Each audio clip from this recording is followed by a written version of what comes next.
Hi,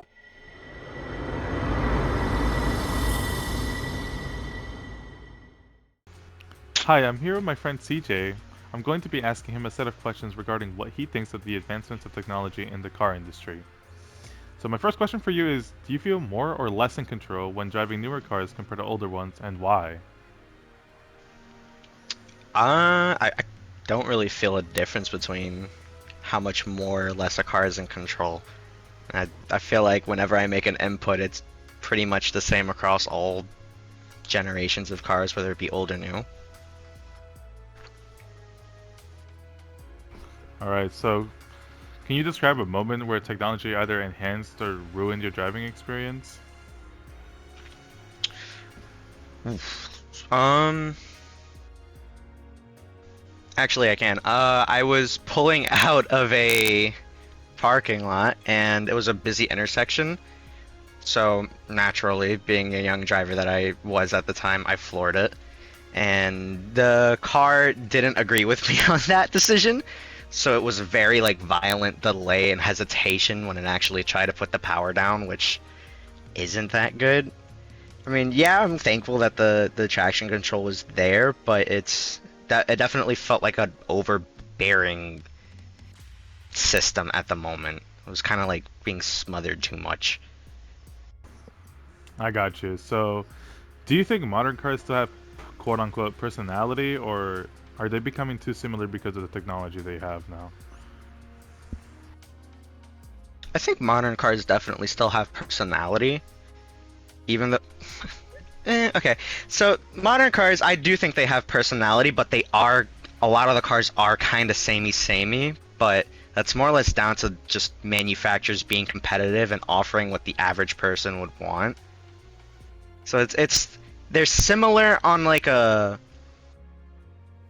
first glance level, but when you drive them and experience them on their own, you kind of realize the differences in cars because of like the way they're engineered from each manufacturer. Kind of shows that they are different and they have their own personalities that extend beyond the stylistic choices. Alright. So, how important is it to learn to drive without relying on driver assisted features? So, I actually have a friend who struggles to maneuver in tight spaces if she's in an older car. I let her drive my car once, which was the worst thing I could have done. Glad I've never made that mistake again. Um, she drives a car that has like all those new 360-degree camera views and stuff, which I don't have that. I drive a 2008, so it's whatever I see how I park is because of me using my mirrors and my eyes and judging it based off that. You put someone like my friend in an older car and then ask her to parallel park, there's a chance your car might be getting banged up, dented, dinked. Bit of all those scratches, probably. I don't know. I think it's better to learn with your eyes and your hands before you learn to kind of depend on cameras and sensors. Alright, so with that in mind, let me turn to my next question, and it's, do you think that technology has made people better drivers or just more dependent drivers?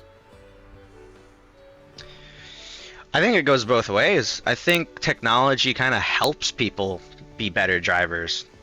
It shouldn't be something you lean on, but you also can't expect to be perfect. People make mistakes, and thankfully there are some technologies like automatic brakes that do kind of fill in the gaps where, a small mistake could have meant either a big bill you have to pay or even worse, in some cases it can save a life.